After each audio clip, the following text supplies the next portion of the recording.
Hello guys, welcome to my YouTube channel Reportables. So মই আজি শিলচৰৰ পৰা মেঘালয় হৈ মই গুৱাহাটী যাব ওলছো। তো বহুতে সুধি আছে মেঘালয়ৰ ৰাস্তাটো কেনেকুৱা আছে, মেঘালয়ৰ ৰাস্তাটো বৰ্তমান এনেকুৱা আছে। তো আপোনালোকে দেখা পাইছে গোটেই 90 লগাই থৈ দিছে, খালী গাড়ীটো 90 লগাই থৈ দিছে। তো দিগৰখাল টোলগেট যিটো আছে টোলগেটত 90 লগাইছে। তো খালী গাড়ী বৰ্তমান লোড গাড়ী সিপিনৰ পৰা আহি আছে দিনত, ৰাতি হ'লে খালী গাড়ী এইটো সাইডৰ পৰা আৰে। তো মই এতিয়া বৰ্তমান আছো দিগৰখালৰ এখন টি গাৰ্ডেনত। তো টি গাৰ্ডেনখন চাওক, সঁচাকৈ বহুত আপলোডো কৰিব লগা হেৰি হয়, চিনাৰী হয়। তো পাহাৰৰ ওপৰ পিনে কেনেকুৱা ধুনীয়া কৰি সাজি লগাইছে টি গাৰ্ডেনখন।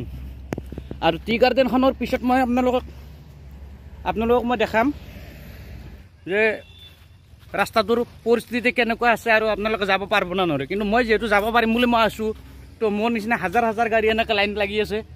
তো দেখা পাব আপোনালোকে। আৰু মই লৈ আহিছোঁ এইখন গাড়ী, এইখন মাৰ্চেণ্ট লজিষ্টিক বুলি যিগিলা লিখা আছে, মাৰ্চেণ্ট এক্সপ্ৰেছ লজিষ্টিক। তো সেইখন গাড়ী মই লৈ আহিছোঁ। সেইখন গাড়ী ইয়াতে 90ত ৰখাইছোঁ। আৰু মই পাল্লিটো আপোনালোকক দেখাই আছোঁ টি গাৰ্ডেনখন আগত।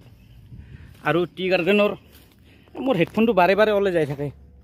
আৰু টি গাৰ্ডেনৰ তলত চাওক কেনেকুৱা পৰিৱেশ, কি ঠাণ্ডা পৰিৱেশ।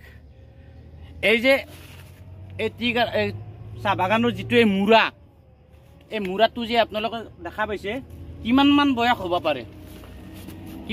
হ'ব পাৰে, তো আপোনালোকে নিজে কল্পনা কৰিব নোৱাৰিব। কিন্তু ইহঁতৰ এটা ছিষ্টেম আছে, চাহ গছটো লগোৱাৰ আগত তো ইয়াতে সাৰ ব্যৱস্থা কৰি সাৰ দিয়া হয়। আৰু সেই সাৰৰ ভেলিত থাকে 100 বছৰ। আৰু সেই 100 বছৰলৈকে এই মূৰাটো যদি ইয়াৰ ডাল চাল যদি কাটা নাযায়, কাটা নেগলি এই গছটো বিৰাট ডাঙৰ গছ হ'ব। এনেকুৱা গছ হ'ব, সেনেকুৱা গছ হ'ব। কিন্তু ইয়াতে সিমানখিনি হেৰি নকৰে। ইয়াতে প্ৰত্যেক মাহতে, প্ৰত্যেক বছৰতে মাৰ্চ এপ্ৰিলৰ মানত, জানুৱাৰী মানত কলং কাটা হয়। আৰু কলং কাটি এইখিনি এনেকুৱা ছিষ্টেম কৰি থোৱা হয়। তো আপোনালোকক চাহ বাগিচাৰ বিষয়ে মই জনালোঁ। ওপৰত যাব খোজোঁ, কিন্তু ওপৰত যাব খুজিলে কি হ'ব, সূৰ্যটোৰ কাৰণে ভিডিঅ'টো ভালকৈ নহয়। তো তথাপি মই আপোনালোকক দেখাৰ কাৰণে চেষ্টা কৰিম একবাৰ। এই ৰাস্তাটো কিবা ভয়ানকো লাগি আছে। দেখা পাইছেনে ৰাস্তাটো কেনেকুৱা? আৰু ভিতৰত চাব না একবাৰ, চাহ বাগিচাৰ তলৰ খণ্ড এইখিনি, চাহ বাগিচাৰ তলৰ এনেকুৱা ছিষ্টেমত থাকে। আৰু ইয়াতে বহুত সাপ চাপো থাকে দিয়কচোন। এইটো কাৰোবাৰ ভাগ্যত থাকিলে দেখা পাব। মই এতিয়া দেখাই আছোঁ আপোনালোকক বেক কেমেৰা কৰি, কিমান সৌন্দৰ্য। ভিডিঅ'টো চাই যদি ভাল লাগে লাইক কৰিব, শ্বেয়াৰ কৰিব, কমেণ্ট কৰিব। আৰু নিউ ভিউৱাৰ্ছ হ'লে মোৰ ভিডিঅ'টো চেনেলটো ছাবস্ক্ৰাইব কৰিব নাপাৰিব। তো আপোনালোকক দেখাই আছোঁ মই মোৰ আগৰ পিনে চাহ বাগানৰ সৌন্দৰ্যটো দেখাই আছোঁ। এইটো দেখা পাইছেনে? এইটো পাহাৰৰ ওপৰত কি ধুনীয়া কৰি লগাইছে, চাওক কিমান সৌন্দৰ্য। সূৰ্যটোৰ কাৰণে দেখাই নাপায়। এই সূৰ্য নামি যা, বহুত গৰম লাগছি। এইটো হ'ল কাছাৰ ডিষ্ট্ৰিক্ট দিগৰখালৰ টি গাৰ্ডেন এইটো। আৰু ৰাস্তাটো সেইটো পাৰতো আছে। আৰু মই দেখাই আছোঁ আপোনালোকক কি বস্তু দেখাই আছোঁ, চাই থাকক একফালৰ পৰা। দেখা পাইছেনে এইটো খুৰখুৰীয়া ৰাস্তা, কিমান দূৰত গ'লে যাব পাৰি চাহ বাগানৰ তলত।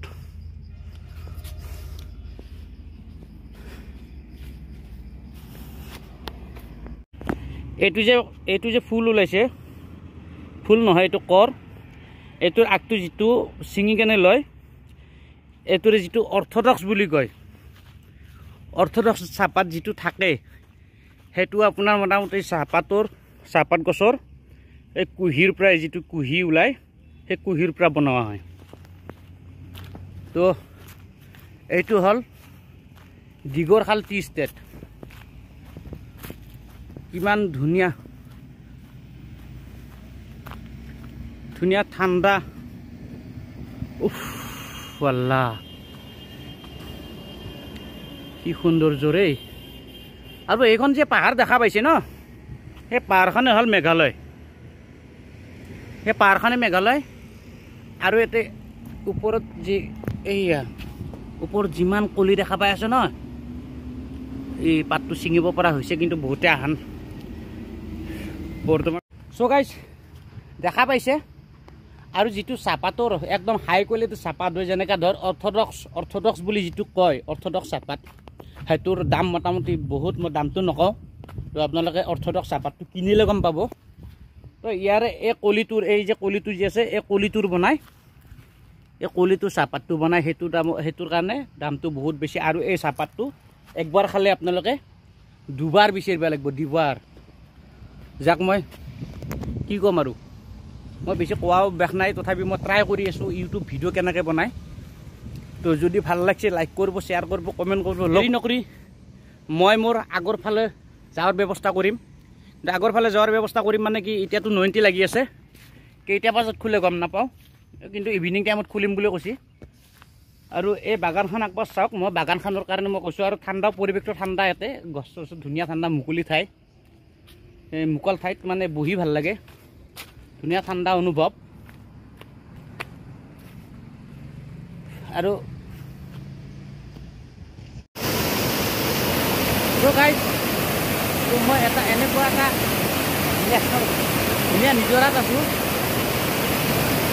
আপোনালোকক মই বেজাৰ নিজৰ আছোঁ তো সঁচাকৈ মই আপ্লুত হৈ গৈছোঁ তো আপোনালোকক চাওক কেনেকুৱা লাগে এইটো হ'ল নিজৰা লাইট ধুনীয়া লাগিছে তাৰমানে ইয়াক ভাষাৰে বুজাব নোৱাৰি ইমান ধুনীয়া তো মই চাই থাকি প্ৰায় মই 1 ঘণ্টামান সময় মই চাই আছোঁ তো আপোনালোকৰ চাওক অলপ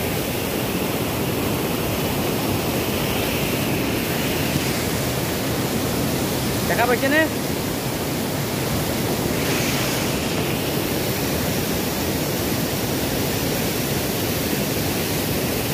ইমান ওপৰৰ পৰা পৰি আছে তো ভাষাৰে বুজাব নোৱাৰোঁ তো আপোনালোকে চাওক চাই কেনে অনুভৱ কৰক তো কেনেকুৱা লাগে তো বহুত মানুহ ইয়াতে গাও ধুই যায়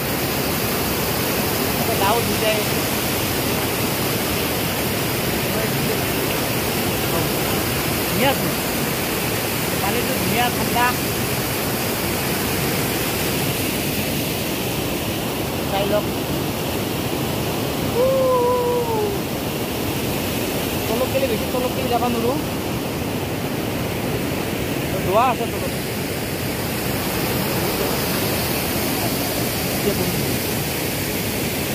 কিন্তু ইয়াৰে বস্তুটো এটাই ভাল পিছল নহয় সহতা হয় হেৰিটো তলত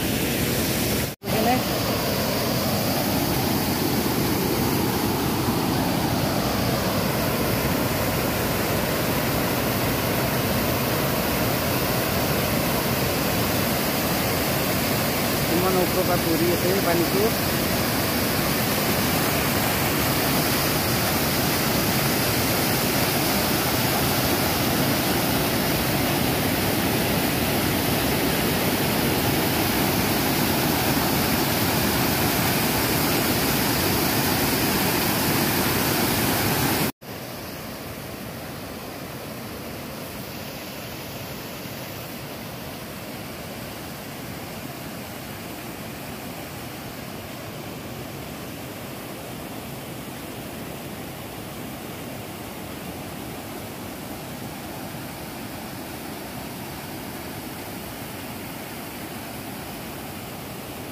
ভিডিঅ' কৰোঁ সিমানে মানে কম হৈ যায় চ' গাইজ ভাল লাগি আছে মই এইটো ভিডিঅ' ইমানতে সমাপ্ত কৰিম আৰু নেক্সট ভিডিঅ'ত মই আপোনালোকক মেঘালয় ৰাস্তাৰ আপডেট দিম তো দেৰি নকৰি আমি আমাৰ ভিডিঅ'টো ইমানতে সমাপ্ত কৰিলোঁ আৰু নেক্সট ভিডিঅ'ত আপোনালোকে মেঘালয় আপডেট পাব বুলি মই কথা দিলোঁ